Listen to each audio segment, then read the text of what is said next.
causas anteriores das aflições. Mas se há males nesta vida de que o homem é a própria causa, há também outros que, pelo menos em aparência, são estranhos à sua vontade e parecem golpeá-lo por fatalidade. Assim, por exemplo, a perda de entes queridos e dos que sustentam a família. Assim também os acidentes que nenhuma previdência pode evitar. Os reveses da fortuna que frustram todas as medidas de prudência. Os flagelos naturais. E ainda as doenças de nascença, sobretudo aquelas que tiram aos infelizes a possibilidade de ganhar a vida pelo trabalho.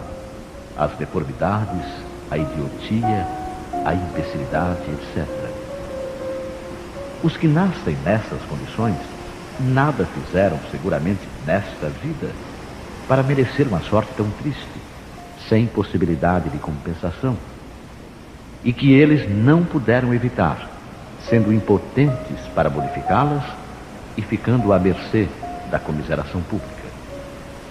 Por que, pois, esses seres tão desgraçados, enquanto ao seu lado, sob o mesmo teto e na mesma família, outros se apresentam favorecidos em todos os sentidos?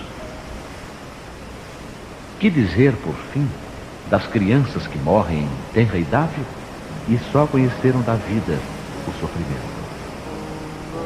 Problemas, todos esses, que nenhuma filosofia resolveu até agora, anomalias que nenhuma religião pôde justificar e que seria a negação da bondade, da justiça e da providência de Deus, segundo a hipótese da criação da alma ao mesmo tempo que o corpo e da fixação irrevogável da sua sorte após a permanência de alguns instantes na terra.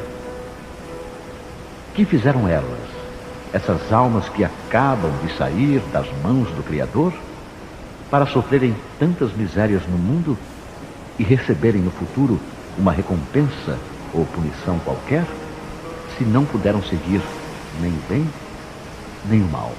Entretanto, em virtude do axioma de que todo efeito tem uma causa, essas misérias são efeitos que devem ter a sua causa.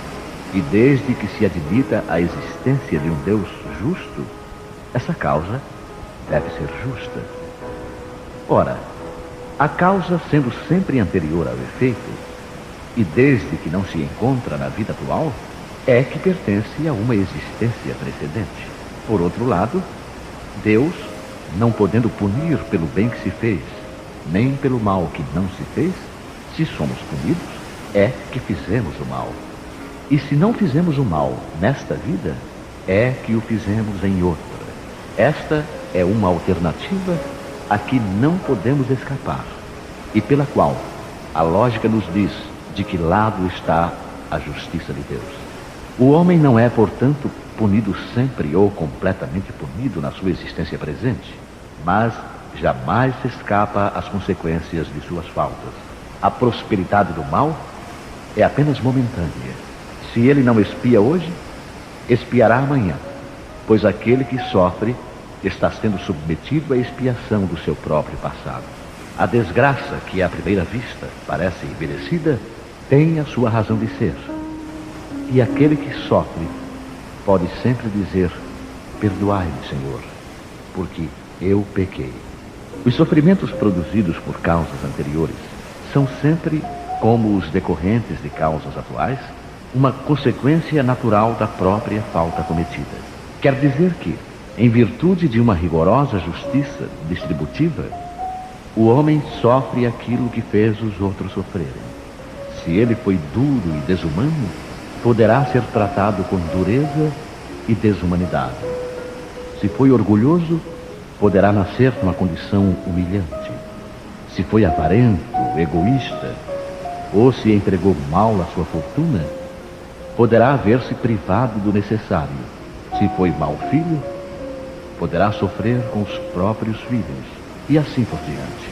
É dessa maneira que se explicam, pela pluralidade das existências e pelo destino da Terra, como mundo expiatório que é, as anomalias da distribuição da felicidade e da desgraça entre os bons e os maus deste mundo. Essa anomalia é apenas aparente, porque só encaramos o problema em relação à vida presente.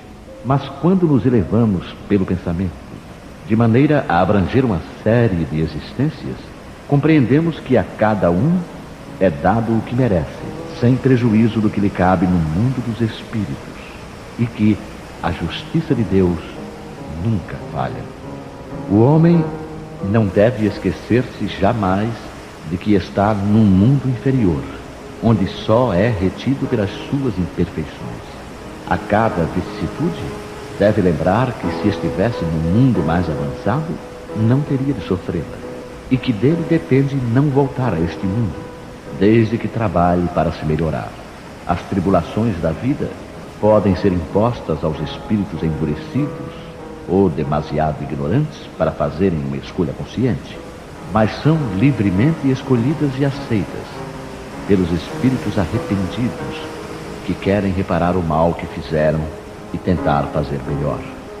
Assim é aquele que, tendo feito mal a sua tarefa, pede para recomeçá-la, a fim de não perder as vantagens do seu trabalho.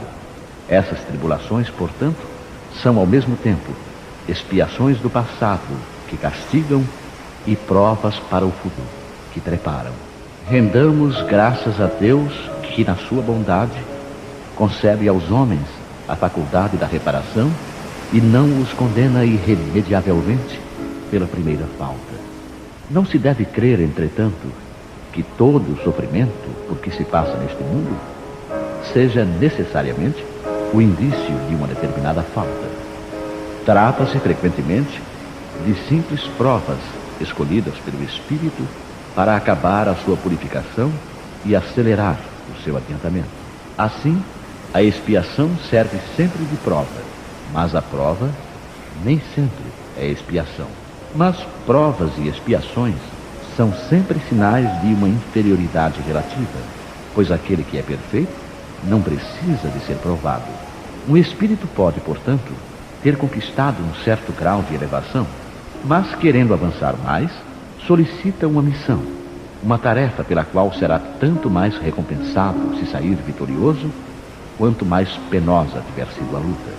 Esses são, mais especialmente, os casos das pessoas de tendências naturalmente boas, de alma elevada, de sentimentos nobres e natos, que parecem nada trazer de mal de sua precedente existência e que sofrem com resignação cristã as maiores dores, pedindo forças a Deus para suportá-las sem reclamar. Podem-se, ao contrário, considerar como expiações as aflições que provocam reclamações e levam o homem à revolta contra Deus. O sofrimento que não provoca lamentações pode ser, sem dúvida, uma expiação, mas indica que foi escolhido voluntariamente e não imposto. É a prova de uma firme resolução, o que constitui sinal de progresso. Os espíritos não podem aspirar à perfeita felicidade enquanto não estão puros. Toda mancha lhes impede a entrada nos mundos felizes. Assim acontece com os passageiros de um navio tomado pela peste, aos quais fica impedida a entrada numa cidade até que estejam purificados. É nas diversas existências corpóreas que os espíritos se livram, pouco a pouco, de suas imperfeições. As provas da vida fazem progredir quando bem suportadas. Como expiações, apagam as faltas e purificam. São o remédio que limpa a ferida e cura o doente. E quanto mais grave o mal, mais enérgico deve ser o remédio. Aquele, portanto, que muito sofre, deve dizer que tinha muito a expiar e alegrar-se de ser curado logo. Dele depende, por meio da resignação, tornar proveitoso o seu sofrimento e não perder os seus resultados por causa de reclamações, sem o que teria de recomeçar.